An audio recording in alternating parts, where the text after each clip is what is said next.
Time check. It's already 10:20 p.m. Today we are going to Pangasinan. Yee! Another family travel na naman po tayo because it's my vacation.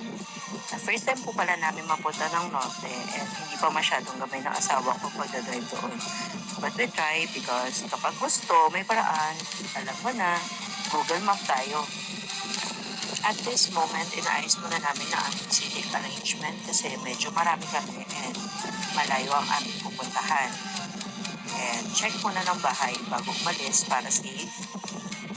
Bago pa man din kami umalis ay isusunduin pa kami isang family na kasama rin po namin sa aming travel.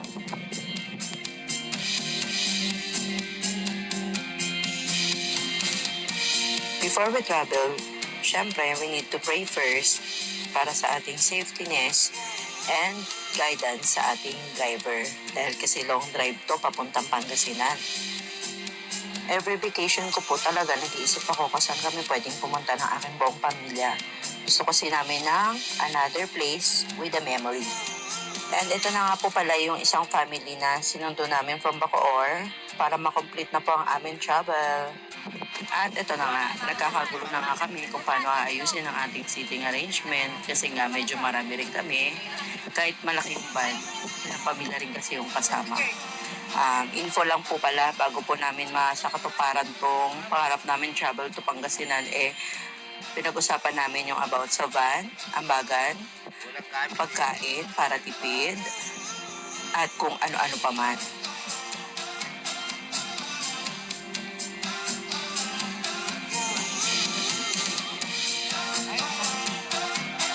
And this is it. Let's start our travel. Nga po pala, ang una naming stop ay sa Manawag Church. Kasi first time lang din namin mapunta ng Manawag Church. And syempre, para may guidance din kami, makadaan kami sa simbahan. Isa rin pala sa napagtanto namin, the first time namin magbiyahe ng Norte, ay yung maraming toll fee. Hindi ko na nabilang kung ilang toll fee yung nadaanan namin, pero ang alam ko magastos talaga sila sa toll fee. First stop over, CR muna sila guys, and yung iba nagugutom at nag-almusal muna. Syempre marami kaming baon, kaya caring-care ang mga gutom nitong mga to.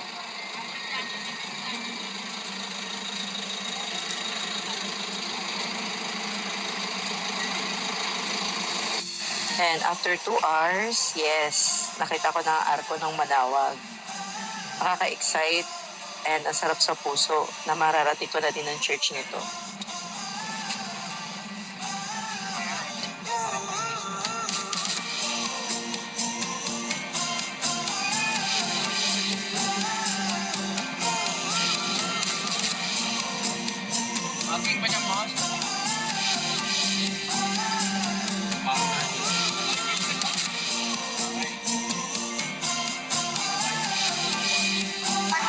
I'm so very excited kasi yung nakikita ko sa mga live mass ng Manawag. Akalain mo yun, nakikita ko na ngayon yung simbahan. Ang sarap lang isipin na makakita ng mga gantong lumang simbahan. Makikita mo talaga kung gaano kaganda and nakaka-amaze, promise. After po namin mag-pray, ay umalis na rin po kami agad. We're so blessed na narating namin tong church na to.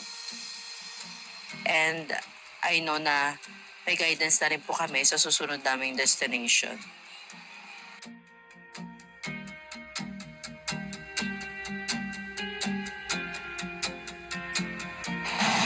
According to our Google Map, medyo malayo pa yung pupuntahan namin. Hindi ko tansya kung 2 or 4 hours pa ata. Maliwanag na pero tingnan mo parang ang layo pa ng binabiyahe namin. Hindi namin alam or hindi kami sure sa pupuntahan namin kung anong mangyayari. Because this is our first time sa travel sa Pangasinan. So, good luck na lang sa amin.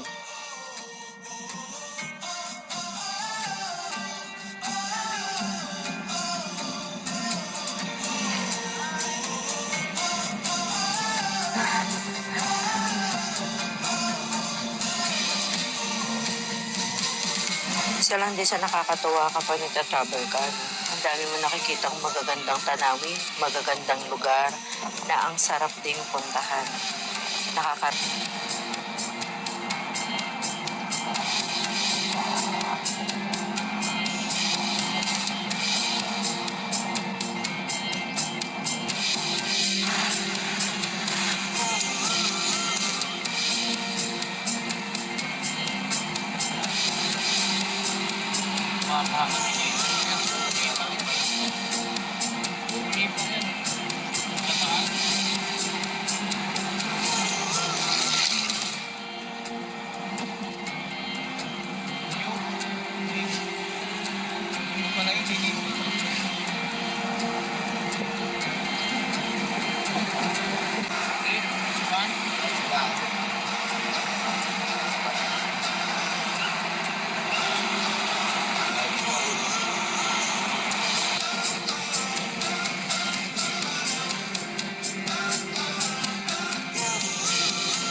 Kain tayo, puto ng Pangasinan. Napadaan pala kami dito sa isa sa palengke sa Pangasinan.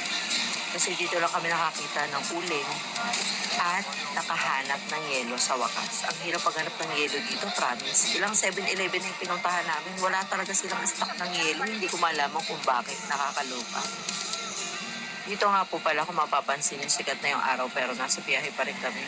Hindi ko malaman kung gaano talaga kalayo itong patar na to. Nakailang pikit at dilat na ako. Nasa biyahe pa rin kami. Ang layo.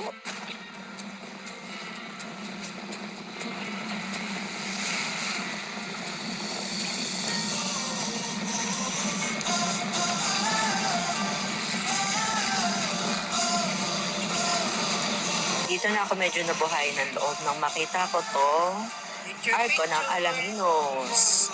Pero hindi pa pala, malayo pa rin. Grabe, layo ng biyahe.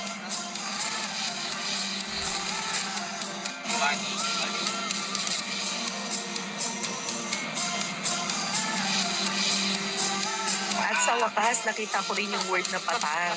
Ibig sabihin, malapit na kami. Pero anong oras na to, guys? Grabe, oh.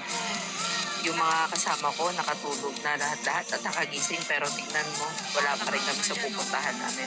Pero dahil nakita ko na ang patar word, ibig sabihin, malapit na kami.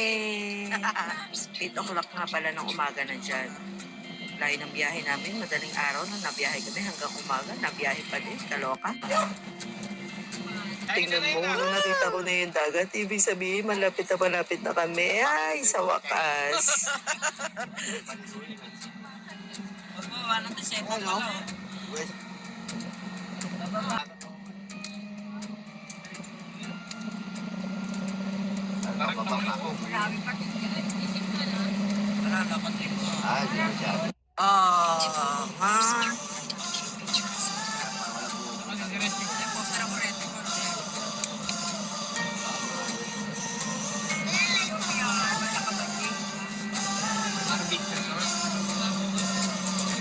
Oh yes, sa wakas, narating na rin namin ang Bolinao Lighthouse.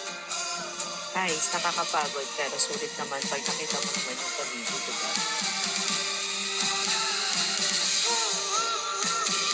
Before ka nga pala makapunta dun sa lighthouse, kailangan mo muna mag-registered at mag-pay ng 40 pesos each adult. Magagamit mo na yon para sa lahat ng attractions nila or amenities nila sa Bolinao.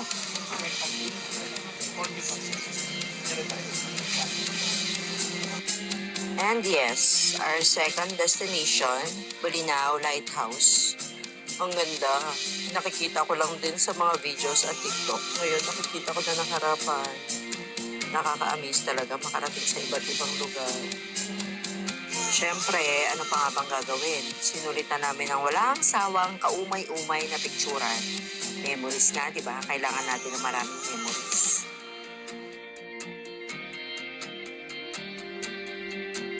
May overlooking view nga rin pala dito na makikita mo yung ganda ng dagat.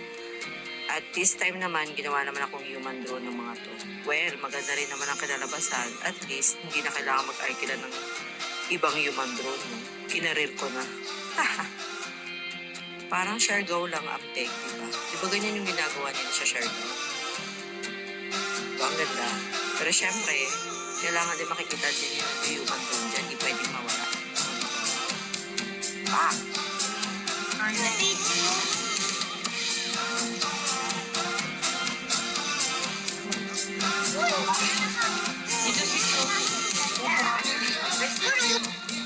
At this moment, may pa-flex tayo ng lighthouse para makita natin ang ganda nito. Diba? Ang ganda ng background. At that time, pababa na rin pala kami papunta ng beach, Patar.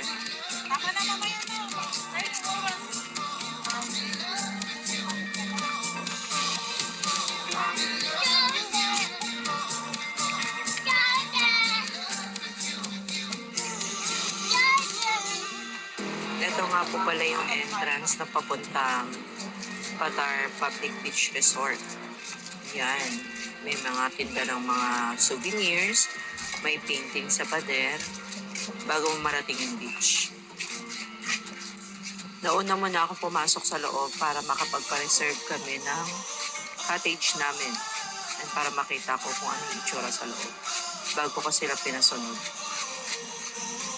Ito po palang pag-stay namin dito sa Patar Beach is walang one day. Mas mahaba pa yung pinyahin namin kaysa sa pag-stay namin. Pero syempre, hindi kami papayag na hindi memorable ang aming pag-stay dito sa beach na to.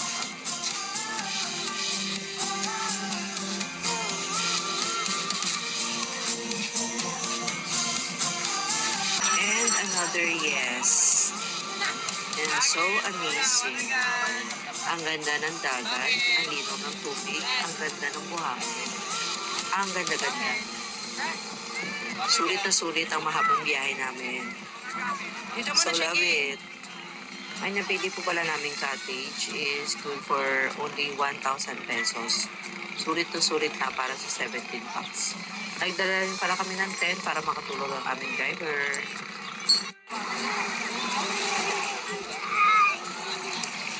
Tignan mo naman, enjoy na enjoy ang mga bata sa pagligo. Kung linaw-linaw ba naman ang tubig, wala ka na ba makikita ganyan dito sa Cavite, di ba? Kaya, maligo hanggat masusunog. Masusunog sa sunburn itong mga to.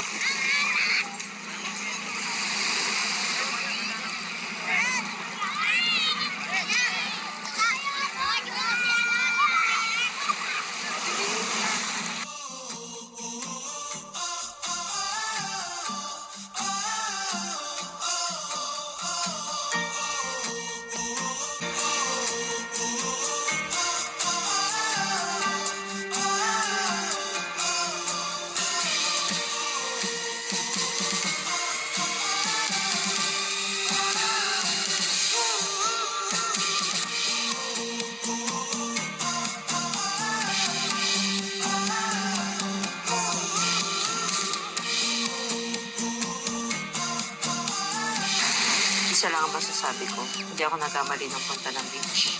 Ang ganda talaga ng Patar Beach, promise guys.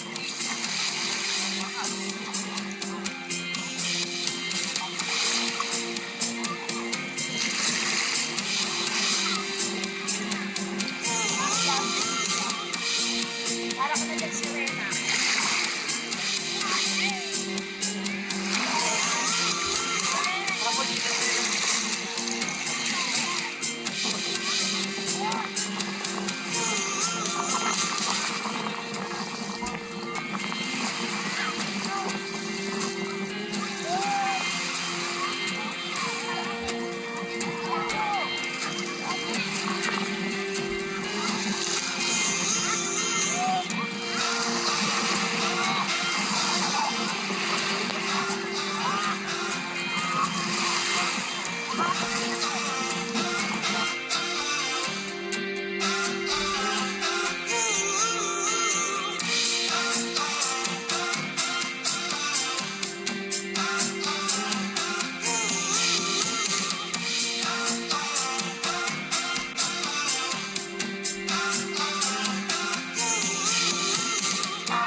Isa ito sa inabangan namin, ang sunset sa Patar Beach. Kasi sabi nila, ito daw ang isa sa pinakamagandang view na makikita namin dito. And well, sulit naman ang pag-aabang namin kasi iba talaga ang ganda niya sa paglubog ng araw. And marami kang marireminis, marami kang maiisip, and nakaka-relax. Ang ganda ng gawa ng Diyos.